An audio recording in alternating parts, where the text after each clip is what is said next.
Hello প্রিয় বন্ধুরা, তোমরা সবাই কেমন আছো? আশা করি তোমরাও সবাই ভালো আছো। তো বন্ধুরা, আজকে তোমাদের যে গল্পটা শোনাবো সেটা আমার জীবনে ঘটে যাওয়া একটি ঘটনা। এটা কোনো নাটক বা সিনেমার গল্প নয়।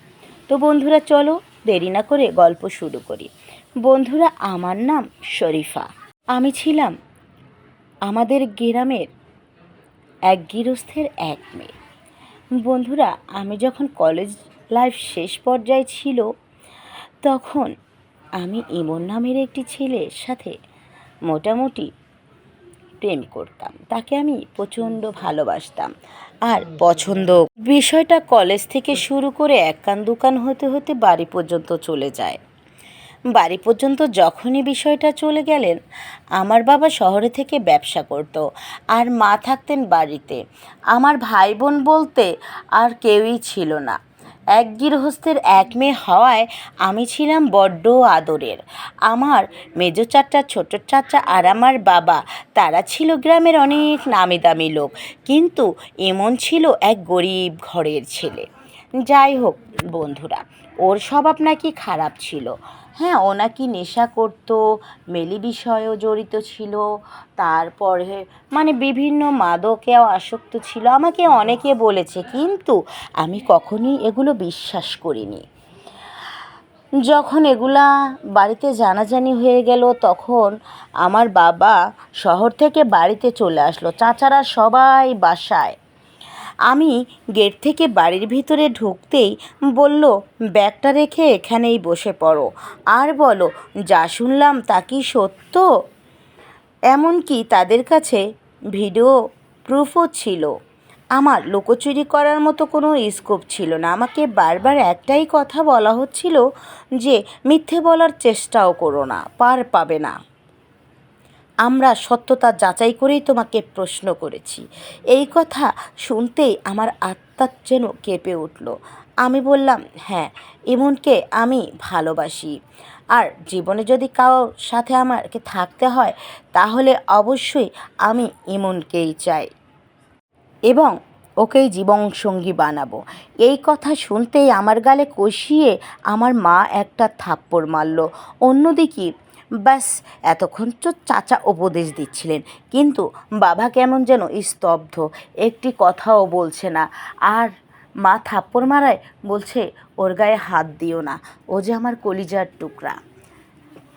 মা বলল, তুমি চুপ করো, তোমার আশকারা পেয়ে পেয়ে মেয়েটা পুরো বিগড়িয়ে গেছে, আর তোমার এই আশকারার কথাবার্তা চলবে না। বাবাকে ধমক দিয়ে কথা বলায় বাবা না চুপ হয়ে গেল। আমায় বলল, মারে, ওই ছেলেটা একদম ভালো না, তোর যোগ্য নয়, তুই ওকে ভুলে যা। তুই লেখাপড়া করে অনেক বড় হবি, এটাই আমার স্বপ্ন। আমি ধুমধাম করে তোকে ভালো দেখে বিয়ে দিতে চাই, এটা আমার স্বপ্ন। তুই আমার মুখটা পুরাইস না মা। বাবার সবগুলো কথা শোনার পরে মাথাটা নিচু করে রাখলাম। না, কোনো উত্তরে দিলাম না, কারণ আমি ইমনকে মন থেকে ভালোবাসতাম। অন্যদিকে আমার ছোট চাচা আমাকে রুমের মধ্যে আটকিয়ে দিল, বলল, এখনই আর তোমার কলেজে যাওয়া হবে না, তুমি বাড়িতেই থাকো, আমি তোমায় নিজে পৌঁছে দেব এবং তোমার কলেজে কড়া পাহারার ব্যবস্থা করছি। তো বন্ধুরা, 3 দিন পর আমাকে কলেজে ঠিকই নিয়ে গেল, কিন্তু 1 সেকেন্ডের জন্য চোখের আড়াল হতে পারলাম না। ইমনের সাথে ইশারায়ও যে কথা বলবো এরকম ব্যবস্থা ছিল না। তো 1 সপ্তাহ 2 সপ্তাহ যেতে যেতে মোটামুটি আমাদের মধ্যে চিঠির মাধ্যমে কথাবার্তা হয়ে গেল, পালানের ডেটও ফিক্সড করে নিলাম। তারপরে আমি সত্যি সত্যি পালিয়ে যাই সেখান থেকে, ওয়াশরুমের কথা বলে কলেজের পিছন দিয়ে। যাওয়ার পরে ইমন আর আমি চলে আসি। আসার পরে বিয়ে করে নিলাম। বিয়ে করে নিয়ে শহরে ছোট্ট একটা কুটির ভাড়া করলাম, কিন্তু খাবো কি, চলবো কীভাবে, তেমন কোনো কিছুই ছিল না। অন্যদিকে আমি এক গৃহস্থর এক মেয়ে হয়, আমার গায়ে তখন পর্যন্ত অনেক গয়না ছিল। এগুলা টুকিটাকি করে বিক্রি করে করে ঘর ভাড়া খাওয়া চলতে চলতে অনেক দিন চলে গেল। আমার স্বামী মোটামুটি আমাকে এখন পর্যন্ত অনেক ভালোবাসেন। খারাপ ব্যবহার তার মধ্যে আমি দেখতেই পারলাম না। তবে হ্যাঁ, সে কেন যেন খুব অলস প্রকৃতির। যতই দিন যাচ্ছিল ততই মনে হচ্ছিল সে আমাকে ব্যবহার করছে। আমি বললাম, তোমার মা না হয় এরকম অবস্থা, তার কিছু নেই, সে বৃদ্ধ মানুষ, কিন্তু তোমার চাচা জ্যাঠা তো আছে, তাদের কাছ থেকে তো আমাকে পরিচয় করাতে পারো, নিয়ে যেতে পারো। কিন্তু সে কখনোই নিয়ে যেত না। হঠাৎ করে একদিন আমায় বলছে, আমরা কিন্তু কালকে বেড়াতে যাব। কোথায় যাবা? বলল, আমাদের বাড়িতে যাব। তবে ওটা আমার চাচার বাড়ি, আমার বাবার বাড়ি নয়। ঠিক আছে, তুমি সুন্দর হয়ে রেডি হয়ে থেকো। বললাম, গয়নাগাটি সবই তো জলি গেল, কি পরবো? হাতে অবশিষ্ট কয়েকটা টাকা ছিল। সে আমাকে বেশ কিছু সিটি গোল্ডের গয়না এনে দিল। নতুন বউ বলে কথা, যাব চাচা শ্বশুরের বাড়িতে। খালি গলায়, খালি কানে, খালি হাতে দেখলে মানুষ কী বা বলবে। আমাকে এনে দেওয়ার পর আমি সেগুলো আনন্দের সঙ্গে পরে নিলাম ও রেডি হয়ে গেলাম। রেডি হয়ে ও আমায় নিয়ে গেল আমার জানা মতে আমরা শহর থেকে আবারও ওর চাচার বাড়িতে যাচ্ছি। সেখানে যেত প্রায় 6-7 ঘন্টার রাস্তা। ওমা, 3.5 ঘন্টার মধ্যে পৌঁছে গেলাম। তো দুপুরের পরপর রওনা হওয়ার পরে প্রায় গাড়িতে পেতে পেতে উঠতে বিকেল 3:30 পার হয়ে গেছিল। মোটামুটি 4টে বাজলো। তো আমরা গন্তব্যে পৌঁছালাম মোটামুটি 4:30। তো তেমন কোনো কিছু বুঝতে পারিনি গাড়ি কোথায় গেল, কোথায় যাচ্ছে, আর কোথায় যেয়ে থামবে বা থামলো। যাই হোক বন্ধুরা, সে আমি গেলাম গন্তব্যে। যাওয়ার পর বললাম, বাহ, এত তাড়াতাড়ি কী করে পৌঁছে গেলাম? আমার স্বামী আমায় বুঝ দিল, আরে এসো, ওটা আমার অন্য চাচার বাড়ি, এখানে আসতে অত সময় লাগে না। যাওয়ার পরে দেখলাম বিশাল এক গলি, চিপা গলি দিয়ে আমাকে নিয়ে আসলো। আসার পরে সে মানে কোন কোন গলি থেকে কোথায় কোথায় আমাকে ঢুকেছে আমি বুঝতেই পারলাম না। তারপরে বিশাল এক গেট দিয়ে ঢুকে দেখলাম বিশাল বড় বাড়ি। সেই বাড়িতে আমাকে নিয়ে যাওয়ার পরে বলল, তুমি এখানে বসো। আমাকে একটা রুমে বসালো, কিন্তু সে কিছুক্ষণ পরপরই আমার অগোচরে কারোর সাথে কথা বলতো। সেটা আমি বেশ ভালো করে বুঝতে পারছিলাম, কিন্তু ভাবলাম হয়তো বা সিক্রেট কথা তার চাচা চাচির সঙ্গে। আমি যাচ্ছি, সে হয়তো কিছু বলছে আমাকে আনন্দিত করার জন্য, কোনো উপহার বা অন্য কিছু। আমি তো মনে মনে এই ভেবে রেখেছিলাম, কিন্তু আসলে যে সেগুলো কিছুই না, আমার জন্য অপেক্ষা করছিল এমন এক ভয়ানক কালো মেঘে ঢাকা অন্তরস্থ, তা আমি স্বপ্নেও ভাবতে পারলাম না। তারপরে আমার স্বামী সেখানে বসালো আমাকে, বসিয়ে বলছে, তুমি একটু বসো শরীফা, আমি আসছি। এই বলে সে সেখান থেকে চলে গেলেন। যাওয়ার পরে এক মোটা, হ্যাঁ, সবাই তাকে নানি বলেই ডাকতেন। তো দেখলাম সেই নানির সাথে আরও প্রায় 13 জন মেয়ে। আমি তো দেখে অবাক। বলল, নানি কেমন হয়েছে আমার বউ? বলল, খুব সুন্দর হয়েছে। আমি আর ওনাকে সালাম জানালাম। উনি আমার সালাম নিলেন, বলল, তুমি এখানে বসো, তোমাকে আমার খুব পছন্দ হয়েছে, অনেক অনেক লাভবান হব আমি তোমাকে নিয়ে। ওমা, এই কথা বলতো আমি বুঝতে পারিনি। বলল, আমার সেই সৌভাগ্য। এই বলে আমার স্বামীর সঙ্গে সে আবারও বাহিরে চলে গেলেন। বাহিরে মেয়েগুলো আবার তাদের পিছনে পিছনে চলে গেলেন। অবশ্রেষ্ঠ শ্রেয়া নামের একটা মেয়ে ওখানে রয়ে গেলেন, আমি তাকে চিনতাম না। তারপরে আমার স্বামী এই যে গেল, আর ফিরে আসলো না। যাওয়ার আগে আগে আমার হাতের ফোনটাও নিয়ে নিল। আমার হাতে একটা বাটন সেট ছিল, কারণ আমি কলেজে যাওয়ার সময় আমার বাবা মামাকে অ্যান্ড্রয়েড দিতেন না, নিষেধ ছিল। তারা আমায় একটা ছোট বাটন দিত। যেহেতু আমি কলেজ থেকে পালিয়ে এসেছি, আমার হাতে কোনো অ্যান্ড্রয়েড সেট ছিল না। যাই হোক, ওই বাটন সেটটাই আমার কাছে আছে, সেটাও আমার স্বামী নিয়ে চলে গেলেন। তো অনেক সময় হয়ে গেল, আধা ঘন্টা 1 ঘন্টা, এই হইতে হইতে হইতে হইতে অনেক সময় পার হয়ে গেল। আমি এভাবে থাকতে থাকতে সেহাকে জিজ্ঞাসা করলাম, আচ্ছা আমার স্বামী কোথায় গেল? সাথে ওই নানু আর তাছাড়া চাচা চাচিই বা কোথায়? তখন অনেক সময় চুপ থেকে বলল, কে চাচা চাচি? কিসের চাচা চাচি? নানি ঠিক আছে, তুমি কি জানো না তুমি কোথায় এসেছো? আমি বললাম, না তো, কোথায় এসেছি আমি? আমি আমার চাচা চাচির বাড়িতে এসেছি, মানে আমার স্বামীর চাচা চাচি। আমার সম্পর্কে চাচা শ্বশুর আর চাচি শাশুড়ি হয়, আমি তাদের বাড়িতে এসেছি। কিন্তু এত সময় আমার স্বামী কোথায়? বলল, বোকা মেয়ে, এখনও বোকার স্বর্গে বাস করছো? এটা একটা নিষিদ্ধ পল্লী, এটা একটা পতিতালয়, এটা কোনো শ্বশুর বাড়িও নয়, আর তোমার কোনো আত্মীয় স্বজনের বাড়িও নয়। ওই যে নানিকে দেখলে, সে হচ্ছে এখানকার এক মহা সর্দারনি। সে হচ্ছে মেয়েদেরকে দিয়ে ব্যবসা করিয়ে নেয়, আর মেয়েদেরকে টাকা দিয়ে দিয়ে কিনে নেয়। বুঝলে তো? তোমার স্বামী তোমায় এখানে বিক্রি করে দিয়ে সে তো চলে গেছে। আমি বললাম, কি বলছো এসব তুমি? বলল, হ্যাঁ, যেটা সত্যি সেটাই বলছি। তবে হ্যাঁ, একদম সৃষ্টিকর্তার দিকে তাকিয়ে আমার নামটা বলো না, তোমার সত্য জানা উচিত, তাই তোমাকে জানালাম। এই বলে মেয়েটা চুপ হয়ে গেল। অন্যদিকে এই কথা শোনার সঙ্গে সঙ্গে আমার বিশ্বাস হচ্ছিল না, যেন বুক ফেটে কান্না আসছিল। আমি বললাম, তুমি তোমার ফোনটা দিবে? বলল, না, এটা নিয়ম নেই, নানিকে আমি ডাকছি, তুমি নানির সাথে কথা বলে নাও। পরে নানিকে ডাকতে হয়নি, সে নিজে থেকে এসেছে। বলল, তোরা কি বিড়বিড় করছিস রে? এই মেয়ে, তোর নাম কী রে? আমায় বলল। আমি বললাম, শরীফা নানি। কিন্তু নানি, আমার স্বামী কোথায়? বলল, স্বামী? এটা কি তোর স্বামী ছিল? আমি বললাম, হ্যাঁ, আমার স্বামী। বললো, হায় হায়, কী বলিস? তোর স্বামীটা এত খারাপ, তোকে তো এখানে বিক্রি করে দিয়ে গেল।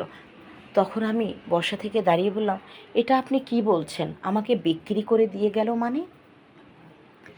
বলল, হ্যাঁ, শোন, সোজা সাপটা কথা শোন, অত বুঝতে পারবো না, নিজের খেয়ে পরকে এত বোঝাতে পারবো না।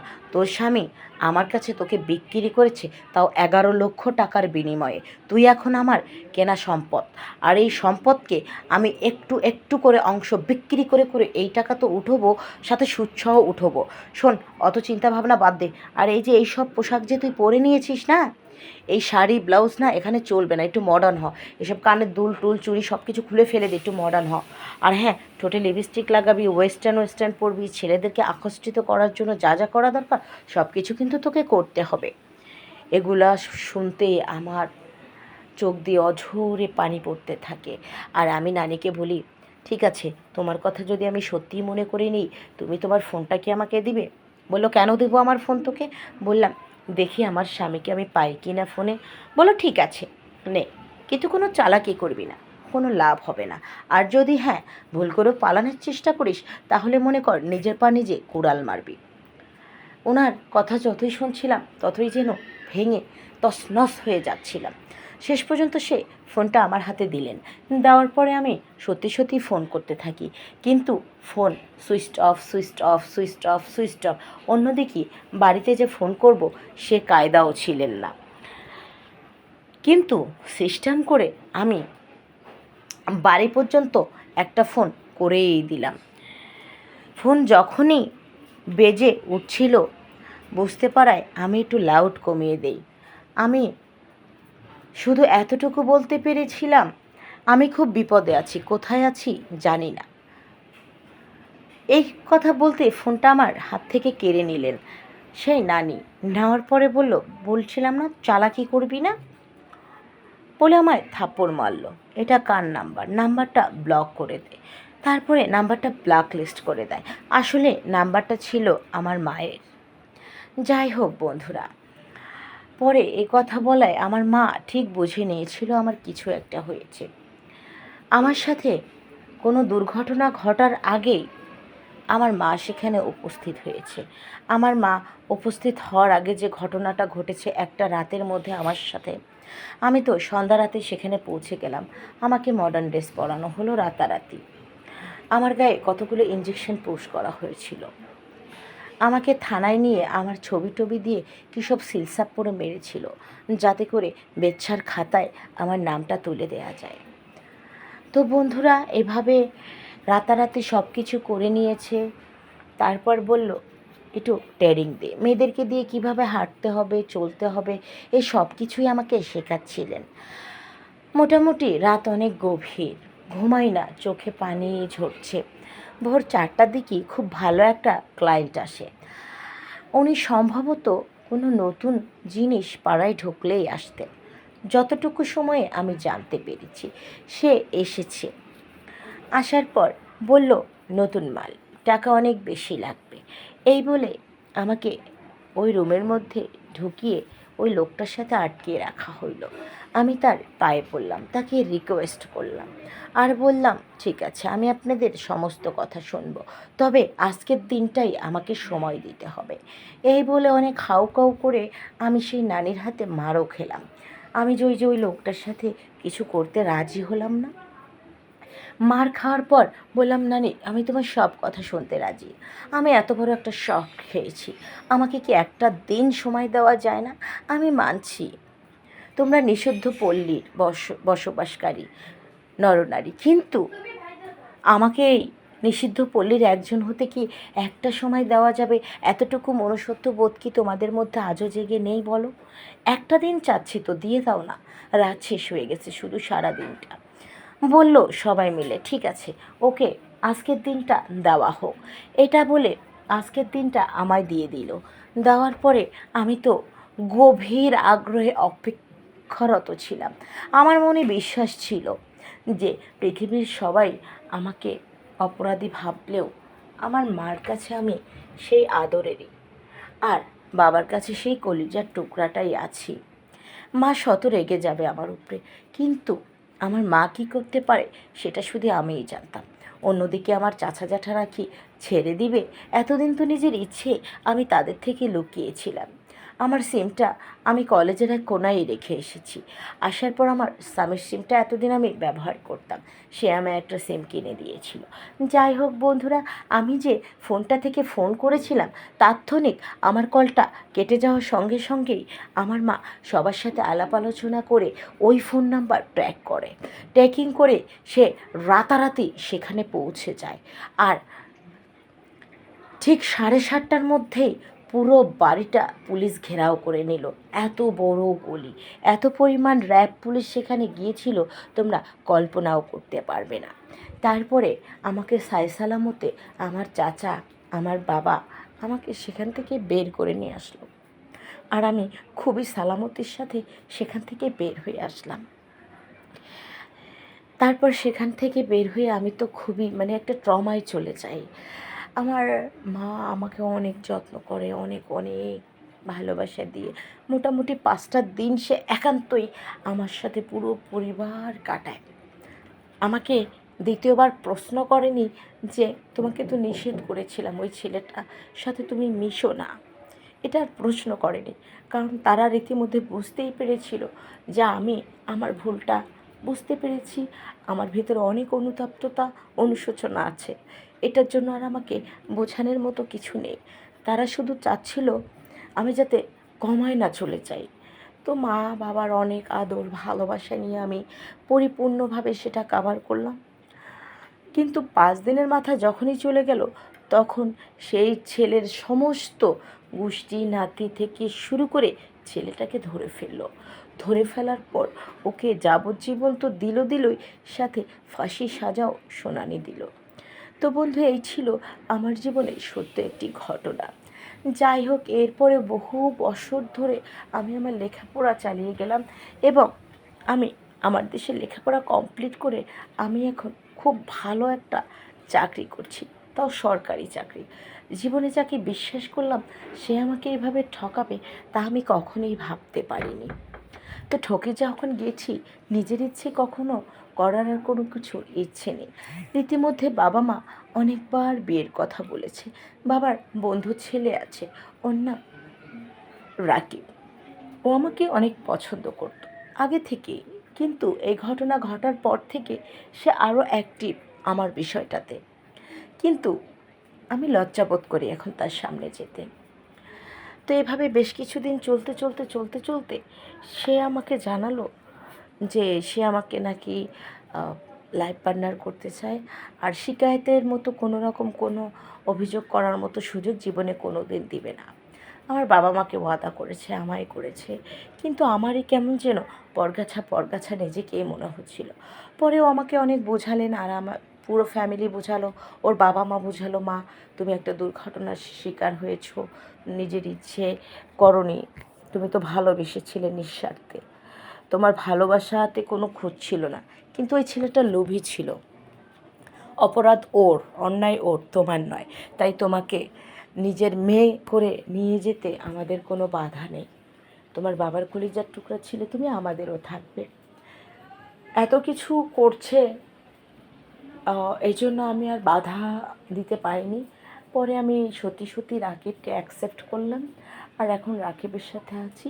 রাকিব আমায় প্রচণ্ড ভালোবাসে। আর আমার জীবনে যে এত বড় একটা দুর্ঘটনা ঘটে গেছে, সে কখনোই আমাকে ভুল করে কখনো মানে খোঁটাই দেয় না, সে আজ পর্যন্ত দেয়নি। আমার বিয়ের বয়স নতুন করে 7 বছর চলছে, কখনো খোঁটা টোটা কিছু দেয়নি। এই দিক দিয়ে ও খুবই খুবই খুবই ইমানদার একজন ব্যক্তি।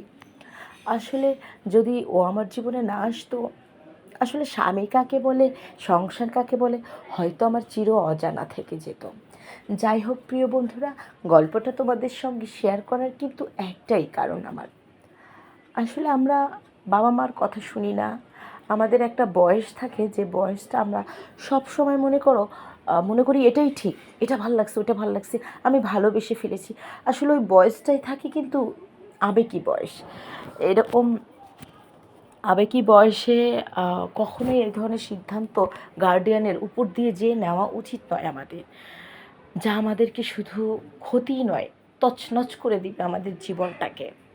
তো আমি যে ভুলটা করেছি তোমরা কেউ করবে না, আর বুঝে সামলে অবশ্যই এক একটা কদম ফালাবা, এই জন্যই শেয়ার করলাম। তো বন্ধুরা, বিদায় নিচ্ছি।